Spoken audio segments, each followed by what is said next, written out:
বর্তমান নির্বাচন কমিশনের কাছে আমাদের প্রত্যাশা তারা যেন তাদের চেয়ারের মর্যাদা রক্ষা করেন। আমরা কারো কাছে কোনো ফেভারিজম চাই না, কিন্তু কারো প্রতি কোনো ডিসফেভারিজম আমরা দেখতে চাই না। তারা যে জায়গাটায় বসেছেন এটা আমানতের জায়গা, সম্মানের জায়গা, বিশ্বস্ততার জায়গা এবং জাতিকে একটা ভালো নির্বাচন উপহার দেওয়ার জায়গা। আমরা আশা করব তারা তাদের সম্মান নিজেরা রক্ষা করবেন। তারা যদি তাদের সম্মান রক্ষা করে চলেন, বাংলাদেশ জামাত ইসলামী তার সঙ্গত অবস্থান থেকে সকল প্রকার সহযোগিতা তাদেরকে দেবে। কিন্তু যদি এখানে কোনো ব্যতিক্রম আমরা লক্ষ্য করি, তাহলে অবশ্যই সে দায়িত্ব আমরা পালন করব, আমরা চুপ থাকব না। তবে আমরা আশা করতে চাই যে তারা সঙ্গত দায়িত্বটাই পালন করবেন। অত্যন্ত বলিষ্ঠ, ন্যায্য, স্বচ্ছ, স্পষ্ট দাবি,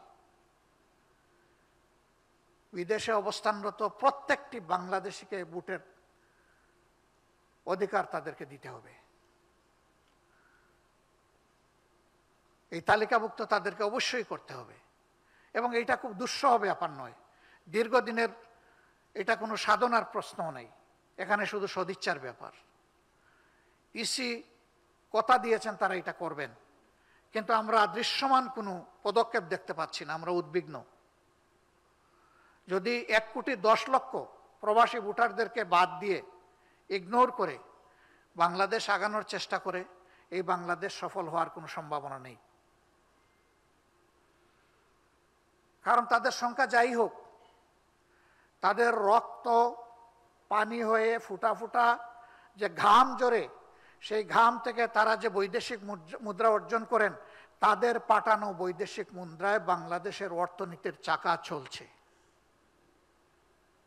মুখে বলবো রিমিটেন্স যোদ্ধা, আর সেই যোদ্ধাকে দিব না তার অধিকার, এটি তাদের সাথে এক ধরনের নির্মম উপহাস। আমরা এটার পরিসমাপ্তি দেখতে চাই। আমরা দেখতে চাই তাদের ভোটের অধিকার নিশ্চিত করা হয়েছে এবং যোদ্ধা হিসেবে আরও যা তাদের পাওনা সেটাও তাদেরকে দেওয়া হয়েছে। তাদের এই ন্যায্য অধিকারের পক্ষে আমাদের অবস্থান সুদৃঢ়, স্পষ্ট, লাউড অ্যান্ড ক্লিয়ার। আমরা এখানে কোনো কম্প্রোমাইজের পক্ষে নাই, এটা করতেই হবে এবং ইসি যেন দ্রুত কার্যকর পদক্ষেপ নেয় সেটা আমরা আশা করব। We don't want to see any disparity anywhere in the society. আমরা ন্যায় বিচার চাই এবং আমরা কোনো বৈষম্য সমাজের কোথাও দেখতে চাই না। যদি এটা নিশ্চিত করতে হয়, তাহলে অবশ্যই গুরুত্বপূর্ণ সংস্কার সম্পন্ন করে সরকারের প্রধান যিনি, তার ঘোষিত সময়ের ভিতরে একটি সুষ্ঠু নির্বাচন অনুষ্ঠিত করতে হবে, যেখানে জনগণ ভোট দিবে এবং ভোটের যথাযথ প্রতিফলন দেখতে পাবে। এই ভোট নিয়ে কেউ কোনো ইঞ্জিনিয়ারিং করার দুঃসাহস দেখাবে না। ফেব্রুয়ারি টু এপ্রিল একটা ফ্লেক্সিবল টাইম আমরা মেনশন করেছি। প্রথমে ফেব্রুয়ারি বলেছিলাম, পরে এপ্রিল পর্যন্ত আমরা এটাকে ফ্লেক্সিবল করেছি। আর অন্যদিকে বিএনপি তারা ডিসেম্বরকে স্ট্রিক্ট করছে। এখন যদি ডিসেম্বরে ইলেকশন হয়, তাহলে সেখানে আমাদের ভূমিকা কি হবে? না, ডিসেম্বর কেন, আজকেও যদি ইলেকশন আমি দেখি যে এটা আসলে সমতল মাঠ তৈরি হয়ে গেছে এবং এখন ফেয়ার ইলেকশনের পক্ষে জাতি প্রস্তুত, সকল অর্গান প্রস্তুত, সেই ইলেকশনে তো আমরা যাব, আমাদের তো যেতে কোনো সমস্যা নেই। এটা ডিসেম্বর দিয়ে কোনো কথা না।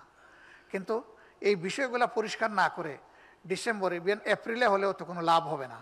এই জন্য এই বিষয়গুলো পরিষ্কার হওয়া হচ্ছে বড় জিনিস, বড় চ্যালেঞ্জ। তবে আমাদের একটা বিষয় অবস্থান একেবারেই স্পষ্ট সবগুলার মতো, এটি হচ্ছে বাংলাদেশের রাজনীতি, সমাজ, সংস্কৃতি, আমাদের সার্বভৌমত্বের উপর আমরা কোনো ধরনের আধিপত্য কারো মেনে নেব না। এই ব্যাপারে আমাদের অবস্থান একেবারেই জিরো টলারেন্স।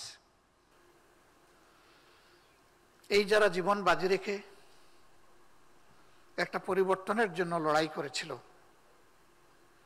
তারা শুধুমাত্র ফ্যাসিজমকে বিদায় করার জন্য লড়াই করেনি, বরঞ্চ ফ্যাসিবাদ মুক্ত একটা দেশ গড়ার জন্য লড়াই করেছিল। আনফরচুনেটলি ফ্যাসিবাদীরা বিদায় নিয়েছে, কিন্তু ফ্যাসিজম বাংলাদেশ থেকে এখনো বিদায় নেয়নি।